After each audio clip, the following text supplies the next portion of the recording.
નમસ્કાર. Virtual classroom training પ્રોગ્રામમાં આપનું હાર્દિક સ્વાગત છે. વર્ચ્યુઅલ ક્લાસરૂમ ટ્રેનિંગ પ્રોગ્રામના આ સેશનમાં હું જેપી દેવમુરારી અમરેલી આઈટીઆઈમાં ઇલેક્ટ્રિકલ ગ્રુપમાં સુપરવાઇઝર ઇન્સ્ટ્રક્ટર તરીકે ફરજ બજાવું છું. વર્ચ્યુઅલ ક્લાસરૂમ ટ્રેનિંગ પ્રોગ્રામના આ સેશનમાં આજનો મારો જે ટૉપિક છે તે ડીસી મોટરમાં બેક ઈએમએફ, ટોર્ક અને વોલ્ટેજના સંબંધિત સૂત્રોની તારવણી અને આ તમામ મુદ્દાઓને આધારિત એવા સબ ટોપિક્સનો આપણે અભ્યાસ કરીશું. જે અંતર્ગત સૌપ્રથમ ડીસી મોટર એટલે શું તેનો થોડો પરિચય જોઈશું. બેક ઈએમએફ એટલે શું, બેક ઈએમએફ શા માટે કહેવામાં આવે છે, ફોર્સ કેવી રીતના ઉત્પન્ન થશે, ટોર્ક એટલે શું, ટોર્કનું સૂત્ર કેવી રીતના મેળવી શકાય, ડીસી મોટરમાં વોલ્ટેજ કેવી રીતના શોધી શકાય છે, ડીસી મોટરના અલગ અલગ પ્રકારમાં વોલ્ટેજનું સૂત્ર કેવી રીતના મેળવી શકાય છે તે આ સેશન દરમિયાન આપણે જોઈશું. તો સૌપ્રથમ જો જોઈએ તો ડીસી મોટરનો પરિચય જોઈએ, એટલે કે ડીસી મોટર ટૂંકમાં જો જોઈએ તો ડીસી મોટરમાં કુલ બે ભાગો આવેલા હોય છે. એક તો ફિલ્ડ વાઇન્ડિંગ અને બીજું armature winding. Next screen. DC મોટરને જ્યારે સપ્લાય આપવામાં આવે ત્યારે આર્મેચર પર ફોર્સ લાગવાથી આર્મેચર રોટેટ થાય છે. આર્મેચરના રોટેશનનો આધાર કંડક્ટરમાંથી પસાર થતા કરંટ પર રહેલો હોય છે. એટલે કે મિત્રો, જેમ આ સ્ક્રીનમાં સમજાવવામાં આવ્યું કે ડીસી મોટરમાં કુલ બે ભાગો આવેલા હોય છે. એક તો ફિલ્ડ સિસ્ટમ અને બીજી આર્મેચર સિસ્ટમ. એટલે કે જ્યારે ડીસી મોટરને ડીસી વોલ્ટેજ આપવામાં આવે છે, ડીસી સપ્લાય આપવામાં આવે છે, ત્યારે ફિલ્ડ વાઇન્ડિંગ મારફત મેગ્નેટિક ફિલ્ડ અથવા તો મેગ્નેટિક ફ્લક્સ જનરેટ થાય છે. આ મેગ્નેટિક ફ્લક્સમાં, આ મેગ્નેટિક ફિલ્ડમાં જ્યારે આર્મેચર પુટઅપ કરવામાં આવે અને જો તેમાંથી ડીસી કરંટ પસાર કરવામાં આવે તો due to current carrying conductor put in a magnetic field, જેના કારણે આર્મેચર કંડક્ટર પર ફોર્સ લાગુ પડે છે અને આર્મેચર કંડક્ટર રોટેટ થાય છે. આ સિદ્ધાંત પર ડીસી મોટર કાર્ય કરે છે. હવે આપણે નેક્સ્ટ સ્ક્રીન જોઈશું. ડીસી મશીનમાં બેક ઈએમએફ. ડીસી મોટરના આર્મેચરને સપ્લાય આપવામાં આવે ત્યારે આર્મેચર કંડક્ટર પર ફોર્સ લાગવાથી આર્મેચર રોટેટ થાય છે. આર્મેચર ફિલ્ડ વાઇન્ડિંગમાં રોટેટ થવાથી ફ્લક્સ લાઇન કટ થાય છે. ફ્લક્સ કટ થવાથી આર્મેચર કંડક્ટરમાં ઈએમએફ ઉત્પન્ન થાય છે. આ ઈએમએફની દિશા આપવામાં આવતા ડીસી વોલ્ટેજની દિશા કરતાં વિરુદ્ધ હોય છે. આથી આ ઈએમએફને બેક ઈએમએફ કહેવામાં આવે છે. મિત્રો, જેમ અગાઉ આપણે જોયું કે ડીસી મોટરના કુલ બે પ્રકારના પાર્ટ્સ હોય છે, ફિલ્ડ વાઇન્ડિંગ અને આર્મેચર વાઇન્ડિંગ. તો જ્યારે ડીસી મોટરને ડીસી સપ્લાય આપવામાં આવે છે તો ફિલ્ડ વાઇન્ડિંગ મારફત ફિલ્ડ ફ્લક્સ જનરેટ થાય છે અને આર્મેચર કંડક્ટરમાંથી કરંટ પસાર થાય છે. હવે જ્યારે આ કરંટ કેરિંગ આર્મેચર કંડક્ટર જ્યારે આ મેગ્નેટિક ફિલ્ડમાં પુટઅપ કરવામાં આવે છે ત્યારે તેના પર આર્મેચર કંડક્ટરમાંથી પસાર થતા કરંટ અને ફિલ્ડ વાઇન્ડિંગના ફ્લક્સ, આ બંને વચ્ચે ઇન્ટરેક્શન થવાના કારણે આર્મેચર કંડક્ટર પર ફોર્સ લાગુ પડે છે અને આ ફોર્સના હિસાબે આર્મેચર કંડક્ટર રોટેટ થાય છે. હવે મિત્રો, આ આર્મેચર કંડક્ટર મેગ્નેટિક ફિલ્ડમાં રોટેટ થાય છે, જેના કારણે આર્મેચર કંડક્ટર દ્વારા મેગ્નેટિક ફિલ્ડની ફ્લક્સ લાઇન્સ કટ થશે અને આ મેગ્નેટિક ફિલ્ડ લાઇન કટ થવાના કારણે આર્મેચર કંડક્ટર પર ઇલેક્ટ્રોમેગ્નેટિક ઇન્ડક્શન અનુસાર EMF જનરેટ થશે. આ આર્મેચર કંડક્ટરમાં જનરેટ થતા EMFની દિશા એ DC મોટરને આપવામાં આવતા વોલ્ટેજની દિશા કરતાં વિરુદ્ધ હોય છે. એટલા માટે આ EMFને બેક EMF કહેવામાં આવે છે. હવે આપણે નેક્સ્ટ સ્ક્રીન જોઈશું. આર્મેચરમાં ઉત્પન્ન થતા બેક EMF નીચેના ઇક્વેશન દ્વારા દર્શાવી શકાય છે. EB is equal to 5ZNP divide by 60A, જ્યાં phi is equal to magnetic field દ્વારા જનરેટ થતું ફ્લક્સ કે જેનો એકમ વેબર હોય છે. Z એટલે કે આર્મેચરમાં વીંટવામાં આવેલા આર્મેચર કંડક્ટરની સંખ્યા. N એટલે કે આર્મેચરની સ્પીડ કે જે RPMમાં માપવામાં આવે છે. P એટલે કે પોલની સંખ્યા. A એટલે કે આર્મેચરના પેરેલલ પાથની સંખ્યા. હવે જો મિત્રો જેમ બેક EMF કીધું કે જે આર્મેચર કંડક્ટરમાં બેક EMF જનરેટ થશે તેની દિશા એ DC મોટરને આપવામાં આવતા વોલ્ટેજની દિશા કરતાં વિરુદ્ધ હોય તેને આપણે બેક EMF કહીએ. જો તેને સિમ્બોલિક તરીકે દર્શાવવું હોય તો EB તરીકે દર્શાવવામાં આવે છે અને જેને ઇક્વેશનથી દર્શાવવું હોય તો 5ZNP ડિવાઇડ બાય 60A તરીકે દર્શાવાય છે, જેમાં જુદા જુદા ટર્મ્સ એ આપણે જોયા. હવે આપણે નેક્સ્ટ સ્ક્રીન જોઈશું. હવે જે આ બેક EMFનું સૂત્ર જોયું 5ZNP ડિવાઇડ બાય 60Aમાં જો જોવામાં આવે તો ફક્ત બે જ પેરામીટર એટલે કે ફિલ્ડ વાઇન્ડિંગ દ્વારા જનરેટ થતું ફ્લક્સ કે જે આપણે વેબરમાં માપવામાં આવે છે અને આર્મેચર કંડક્ટરની સ્પીડ કે જેનું માપન RPMમાં થતું હોય છે. આ બંને સિવાયના આ સૂત્રમાં રહેલા તમામ પેરામીટર્સ લગભગ અચળ ગણી શકાય. એટલે કે પોલ, કંડક્ટરની સંખ્યા અને આર્મેચરમાં રહેલા પેરેલલ પાથની સંખ્યા, આ ત્રણેય પેરામીટર્સ એ લગભગ અચળ ગણવામાં આવે તો EB is directly proportional to 5 multiplied by N કહી શકાય. એટલે કે બેક EMF છે એનો ફક્ત ને ફક્ત આ સૂત્રમાં રહેલા પેરામીટરમાંથી જો ફેરફાર કરવો હોય તો ફ્લક્સ અને N પર આધારિત હોય છે. હવે આપણે આગળની સ્ક્રીન જોઈશું. DC મોટરમાં બેક EMF ફિલ્ડ વાઇન્ડિંગ દ્વારા ઉત્પન્ન થતા ફ્લક્સ અને આર્મેચરની સ્પીડ પર આધારિત હોય છે. આ બંને પેરામીટર્સમાં ફેરફાર કરવાથી બેક EMFમાં ફેરફાર કરી શકાય છે.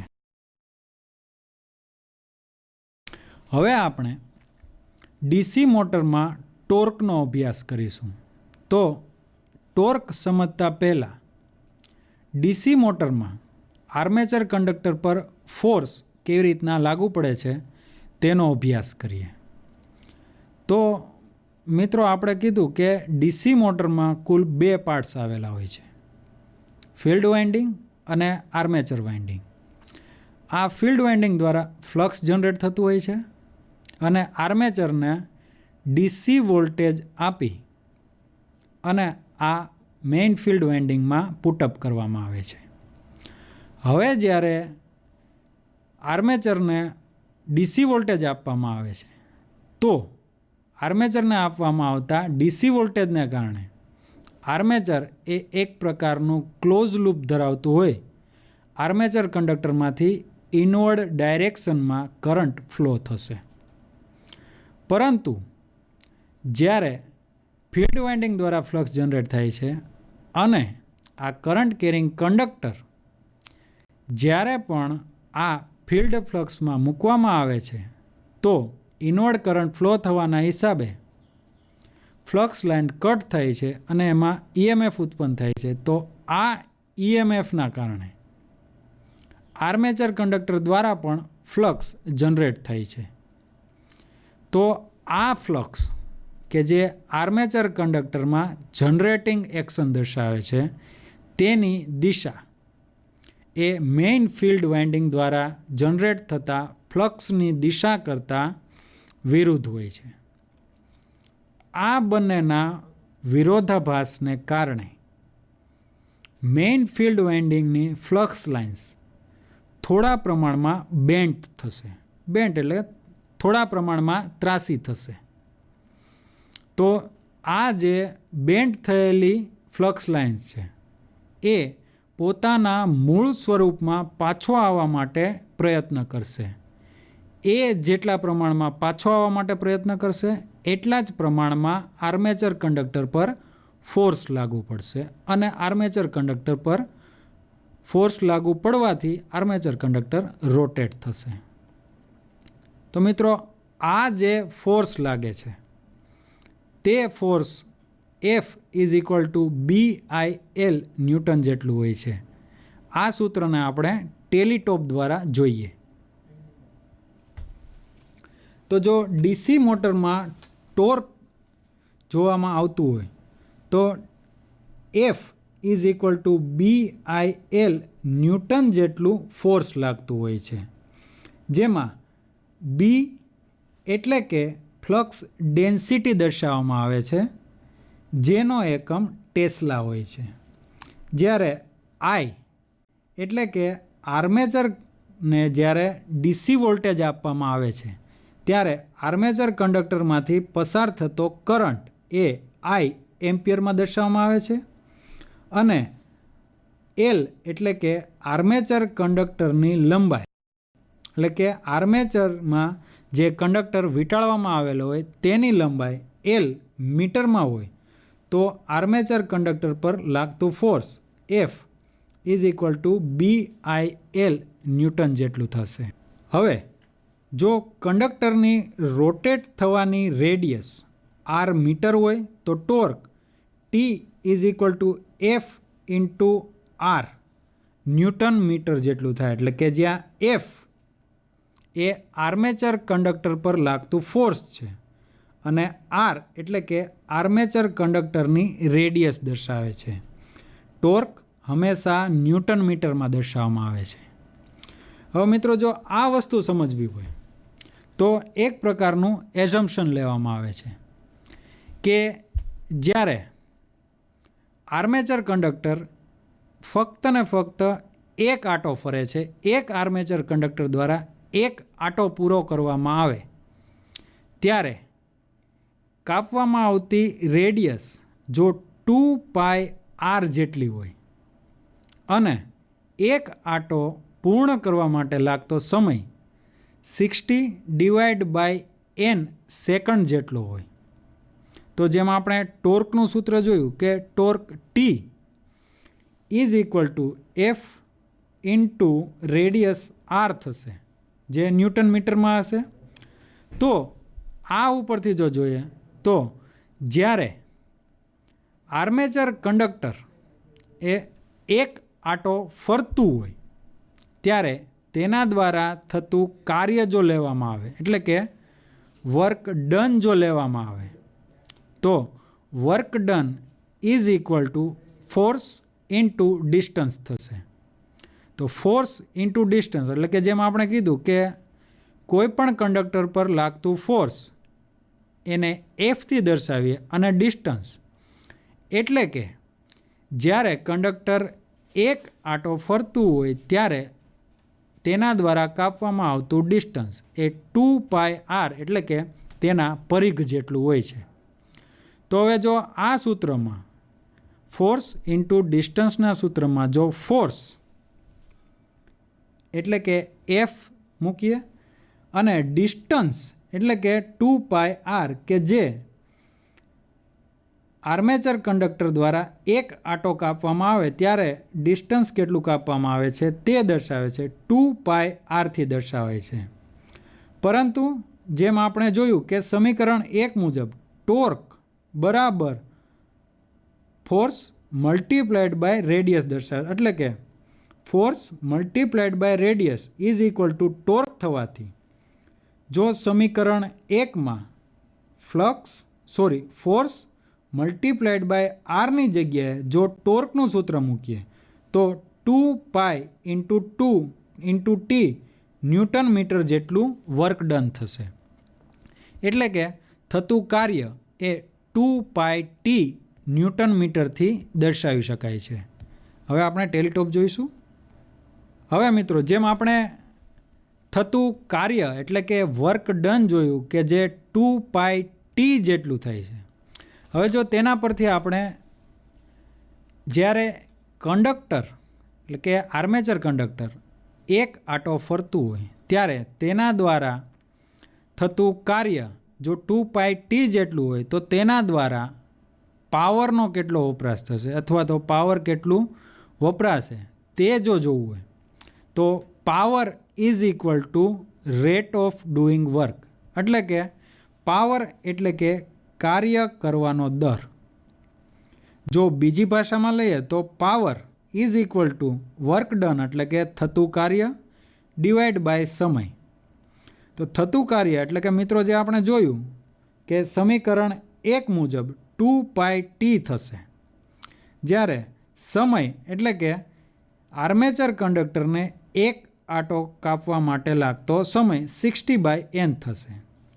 તો જો આ સૂત્રમાં જોઈએ તો આ સૂત્રને સાદુરૂપ આપીએ તો છેદનો છેદ એટલે કે n અંશમાં જશે, જેથી 2πnt ડિવાઈડ બાય 60 જેટલો પાવર છે એ જ્યારે કંડક્ટર એક આંટો ફરશે ત્યારે ઉત્પન્ન થશે અથવા તો તેના દ્વારા જનરેટ થશે. હવે મોટરમાં ડેવલપ થતો power P is equal to back EMF multiplied by armature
આપણે ટોર્કને સૂત્ર કરતાં બનાવીએ અને આ સમીકરણનું સાદુરૂપ આપીએ તો torque is equal to 1 divide by 2πn 5Znp upon 60A multiplied by IA into 60 જેટલું ફોર્સ લાગતું હોય છે.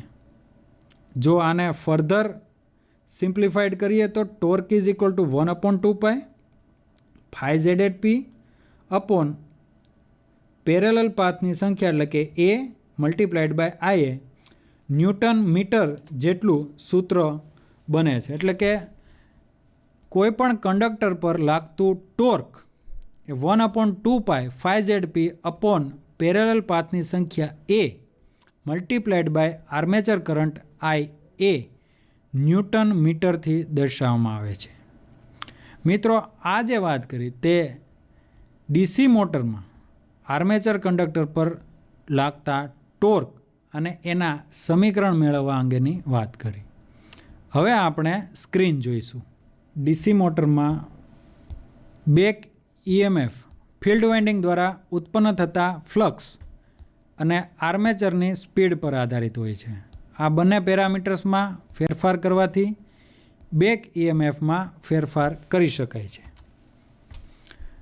હવે જો મિત્રો આપણે ડીસી મોટરમાં આપવામાં આવતા વોલ્ટેજ વિશે વાત કરીએ તો ડીસી મોટરમાં આપવામાં આવતા વોલ્ટેજ એ આર્મેચરમાં ઉત્પન્ન થતા EMF અને આર્મેચર તથા ફિલ્ડ વાઇન્ડિંગમાં થતા લોસીસ પર આધારિત હોય છે. વોલ્ટેજ નીચેના ઇક્વેશનથી દર્શાવ V = EB પ્લસ IARA. જો મિત્રો આ સમજવામાં આવે તો ડીસી મોટરના આર્મેચરને ડીસી વોલ્ટેજ V આપવામાં આવતા હોય છે, જ્યારે ફિલ્ડ વાઇન્ડિંગ દ્વારા ફ્લક્સ જનરેટ થતું હોય છે. આ વોલ્ટેજ આર્મેચરને આપવામાં આવતા હોય છે. તો તેનાથી થશે શું કે જ્યારે આર્મેચરને વોલ્ટેજ આપવામાં આવે, આર્મેચર એક પ્રકારનું ક્લોઝ લૂપ હોવાના કારણે આર્મેચર કંડક્ટરમાંથી કરંટ પસાર થશે. આ કરંટ કંડક્ટરમાંથી પસાર થાય એટલે કે જે કોઈ પણ એક ધાતુનો તાર જ છે તો ધાતુના તારને પોતાનો એક રેઝિસ્ટન્સ હોય છે. તો આ રેઝિસ્ટન્સ મલ્ટીપ્લાઇડ બાય જે કરંટ પસાર થાય છે તેટલો લોસીસ એ આર્મેચરમાં થતો હોય છે. તો જે વોલ્ટેજ આપવામાં આવે છે તેમાંથી એક ભાગ બેક EMF જનરેટ થાય છે અને બીજો ભાગ એ આ લોસીસ પૂરા કરવા માટે વાપરવામાં આવે છે. એટલે કે જો વોલ્ટેજ દર્શાવવામાં આવે તો ડીસી મોટરમાં આપવામાં આવતા DC voltage V = EB plus IARA થશે. એટલે કે ફિલ્ડ વાઇન્ડિંગ અને આર્મેચરમાં થતા losses IARA V = EB plus IARA થી દર્શાવી શકાય છે. જો ડીસી મોટર્સના પ્રકારની વાત કરવામાં આવે તો ડીસી મોટર્સના કુલ 3 પ્રકાર છે: DC shunt motor, DC series motor અને ડીસી કમ્પાઉન્ડ મોટર. આ ત્રણેય પ્રકારની મોટર એ એના કનેક્શન્સના આધારે નામ આપવામાં આવે છે. એટલે કે આર્મેચર વાઇન્ડિંગ અને ફિલ્ડ વાઇન્ડિંગ આ બંનેના કરવામાં આવતા કનેક્શન્સના આધારે ડીસી મોટરને શન્ટ મોટર, સિરીઝ મોટર અને કમ્પાઉન્ડ મોટર કહી શકાય. તો જેમ આકૃતિમાં દર્શાવ્યા મુજબ, આકૃતિમાં જે દર્શાવવામાં આવેલ છે એ ડીસી શન્ટ મોટર છે કે જેના અંતર્ગત વોલ્ટેજ દર્શાવવામાં આવ્યા છે. જો તેમાં જોવામાં આવે તો શન્ટ ફિલ્ડ વાઇન્ડિંગ RSH, એટલે કે આ જે એરો દર્શાવવામાં આવે છે શન્ટ ફિલ્ડ વાઇન્ડિંગ કે જેનો રેઝિસ્ટન્સ RSH ને તેમાંથી પસાર થતો કરંટ ISH. RA અને જે એરો દ્વારા દર્શાવવામાં આવેલ છે એને આપણે આર્મેચર કહેતા હોઈએ છીએ. આર્મેચરમાંથી પસાર થતો કરંટ IA થી દર્શાવવામાં આવે છે. એટલે કે મિત્રો જેમ આકૃતિમાં દર્શાવેલ છે તેમ ફિલ્ડ વાઇન્ડિંગ અને આર્મેચર વાઇન્ડિંગ, જ્યારે આ બંને વાઇન્ડિંગ એકબીજાની પેરેલલમાં જોડવામાં આવે અને જો આ બંનેની પેરેલલી ડીસી વોલ્ટેજ આપવામાં આવે ત્યારે થતા કનેક્શન્સને શન્ટ પ્રકારના કનેક્શન કહેવામાં આવે છે અને આ પ્રકારના કનેક્શન ધરાવતી મોટરને ડીસી શન્ટ મોટર કહેવામાં આવે છે. તો મિત્રો આ પ્રકારમાં જ્યારે વોલ્ટેજ આર્મેચર અને શન્ટ ફિલ્ડ વાઇન્ડિંગ બંનેને પેરેલલી આપવામાં આવે છે તો શન્ટ ફિલ્ડ વાઇન્ડિંગમાંથી પસાર થતો કરંટ લગભગ કોન્સ્ટન્ટ હોય છે. તો શન્ટ ફિલ્ડ વાઇન્ડિંગ દ્વારા જે લોસીસ થાય છે તે પણ કોન્સ્ટન્ટ ગણી શકાય. તેટલા માટે શન્ટ ફિલ્ડ વાઇન્ડિંગમાં થતા લોસીસ કોન્સ્ટન્ટ ગણવામાં આવે છે. જ્યારે આર્મેચર છે એનો આધાર સ્પીડ પર રહેલો છે. એટલે કે આર્મેચર કરંટમાં વધઘટ કરવામાં આવે તો તેની સ્પીડમાં વધઘટ થતી હોય છે, જેના કારણે આર્મેચરમાં થતા લોસીસમાં પણ વધઘટ થાય છે. તો તેટલા માટે જો ડીસી શન્ટ મોટરમાં વોલ્ટેજનું સૂત્ર લેવામાં આવે તો જેમ આકૃતિમાં દર્શાવેલ છે V = EB પ્લસ IARA. અહીંયા ફક્ત વોલ્ટેજ છે એના બે ભાગમાં જ વહેંચાયેલો છે. એક તો જે આર્મેચરમાં બેક EMF જનરેટ થાય છે તે, અને જે આર્મેચરમાં લોસીસ થતા હોય છે તે. પરંતુ જે ફિલ્ડ વાઇન્ડિંગમાં લોસીસ થાય છે તે આપણે અવગણીએ છીએ અથવા તો નિગ્લેક્ટ કરીએ છીએ, કારણ કે તેમાં થતા લોસીસ લગભગ કોન્સ્ટન્ટ ગણવામાં આવે છે. એટલા માટે DC શન્ટ મોટરમાં જે વોલ્ટેજનું સૂત્ર લેવામાં આવે છે એ V is equal to EB plus IA RA થી દર્શાવવામાં આવે છે. હવે આપણે આગળની સ્ક્રીન જોઈશું.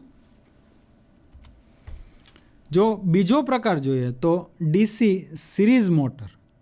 તો જેમ નામ આપેલ છે કે DC સિરીઝ એટલે કે જ્યારે ફિલ્ડ વાઇન્ડિંગ અને આર્મેચર વાઇન્ડિંગ આ બંનેને એકબીજાની સિરીઝમાં જોડવામાં આવે. એટલે કે આર્મેચરનો એક છેડો સિરીઝ વાઇન્ડિંગના એક છેડા સાથે, અને જે બાકી વધેલા આર્મેચરનો એક છેડો અને સિરીઝ વાઇન્ડિંગનો એક છેડો, એની વચ્ચે જ્યારે DC વોલ્ટેજ આપવામાં આવે તો થતા આ પ્રકારના કનેક્શનને સિરીઝ કનેક્શન કહેવાય. અને આ પ્રકારની મોટરને આપણે DC સિરીઝ મોટર કહીએ છીએ. તો જ્યારે 20 વોલ્ટનો DC સપ્લાય આપવામાં આવે છે તો આ જ કરંટ એ ફિલ્ડ વાઇન્ડિંગમાંથી પસાર થાય છે અને એ જ મૂલ્યનો કરંટ આર્મેચર વાઇન્ડિંગમાંથી પસાર થાય. એટલે કે આ બંને સિરીઝમાં જોડાયેલા હોય, દરેક પેરામીટરમાંથી પસાર થતો કરંટ એક જ હોય છે. એટલે કે જે આર્મેચરમાંથી પસાર થાય છે તે જ કરંટ સિરીઝ ફિલ્ડ વાઇન્ડિંગમાંથી થશે. એટલે આ બંનેમાં લોસીસ એ ગણવા જોઈશે.